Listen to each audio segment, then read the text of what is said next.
Well, hey fans, welcome back to another movie review, and today we're talking about Sinners. So Sinners is a period horror film written, directed, and produced by Ryan Coogler, starring Michael B. Jordan, Miles Caton, Hailee Steinfeld, Jack O'Connell, Wunmi Mosaku, Delroy Lindo, and many other names. And it follows these twin brothers nicknamed Smoke and Stack. They are World War One veterans, and they lived in the south of Mississippi. They had left for about 7 years to go work for some gangsters in Chicago, and they come back home to start a Juke Joint with the money they made during their work up north. And they connect with a bunch of old girlfriends and friends and get some helpers to get the Juke Joint together. And lo and behold, they're having a good time that night, and they are interrupted by vampires. So, of course, I was super excited to see this movie. It was on my most anticipated movies of the year list. I really love Ryan Coogler and the work that he's done, and I was happy to see him branch out and do something that was original, away from the MCU, away from the Rocky franchise, do something that is strictly his. And to see the work he did on this movie with Michael B. Jordan, I think was pretty good. I really enjoyed the first trailer. I felt like it did not give anything away, but kind of let you know the vibe that the movie was going to give off. The second trailer, on the other hand, I do feel like gave away two things they shouldn't have, with the fact that Stack becomes a vampire and Hailee Steinfeld's character, Mary, becomes vampire. But overall, even after seeing that trailer, it did not take away from my overall enjoyment of this project. Michael B. Jordan plays the twins, Smoke and Stack. Terrific actor. They actually felt like individual people. It did not feel like Michael B. Jordan was playing two different people. It almost really felt like, wow, I didn't know Michael B. Jordan had a brother. They each have their own individual personality, while still feeling like they are very much twins. The way that they interact with each other without speaking, do certain things for each other, the love that they have for each other. These two brothers have been through a lot together and continue to go through a lot together, and I really enjoyed their role. Miles Caton, never heard of him before this movie. This kid has an amazing voice. I call him kid. I don't really know how old he is, but he sounds great. He's a musician. He's the cousin of Smoke and Stack. And whereas they're like these gangsters who are living that life, he is born and raised in the church, but he really loves music, and he loves to go and play. And he's kind of dabbling in both worlds, really trying to, find his place in the world. But the acting, the voice, he does a great job. I see a big future ahead for him. Delroy Lindo, wonderful in this movie. Wonderful. He would have been a great whistler if Marvel ever got Blade off the ground.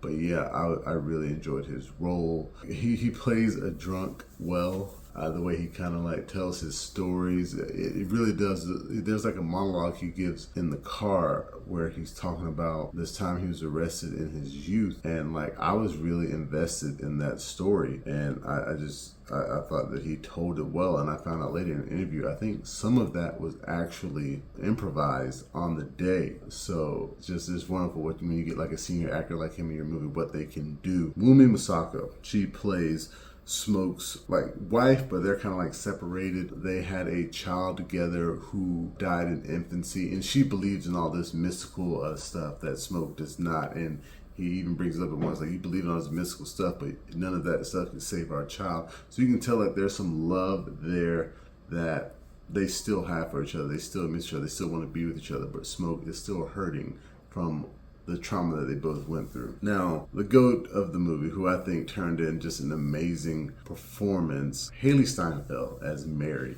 Like, wow. It is a really good performance. It's just the way that I put out a tweet like right after I saw this movie that said it was amazing how much of Hailee Steinfeld's blackness Ryan Coogler managed to pull out of her in this role, because the way she carried herself, the way she spoke, like the way she looked, you'd be like, oh yeah, I think she might be light skinned if you didn't know any better. But yeah, like in real life, Hailee Steinfeld's grandfather is half black and half Filipino. So that would make her an octoroon. And in most of her movies up until this point, she's basically played, as far as I know, she's only played white people. So in taking this role, her character in the movie is also an octoroon. Her grandfather is half black, half white though in the movie. And he raised her mother as white, and I think she was also raised as white as well so that she could have a better life. But it is explained kind of, that's not something she wants. She grew up around all these black people. She feels black. She knows she's black. And she doesn't necessarily need to have the better life that being passing as white affords. She just wants to be with Stagg, who is her love interest in this movie. And boy, they have a few scenes together that are pretty amazing. Some of the lines that she says, there's one scene when they're at the train station.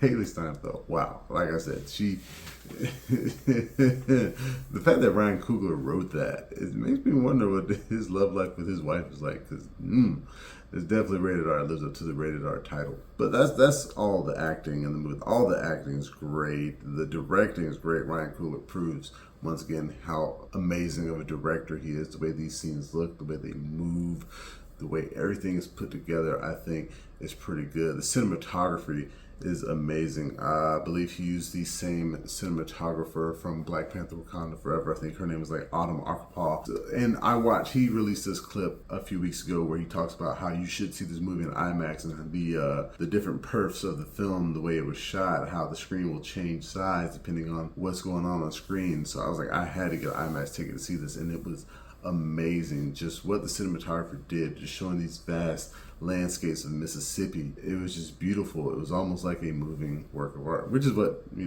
motion pictures are. They are works of art. But yes, the cinematography is amazing. And the thing that really makes this movie something special, it is the music. It is damn near close to being a musical. You get so many great songs and just everything involving music in this movie. Ludwig Göransson, I think he's worked on like every Ryan Coogler project, once again is back. Even his wife is like a music producer on this movie at this point. Amazing. Does an amazing job. The blues that he just weaves throughout the soundtrack of this movie is fantastic. I don't think there's anything that Ludwig Göransson can do wrong, and he may take home another Oscar for this. He even throws in a little Irish music. And speaking of Irish, I almost forgot about Jack O'Connell. I don't even know if I mentioned that he was in the movie. He is the villain, Remick. He's the main vampire. Never heard of him before this movie. Terrific performance. Great job. Great villain. A villain who kind of believes that he is right. And when you find out his backstory, the little bit that they give out, it makes sense. Because you expect like this white guy in the South to be racist. He's not racist at all. He wants to be around these black people, and he wants to help them out. And he thinks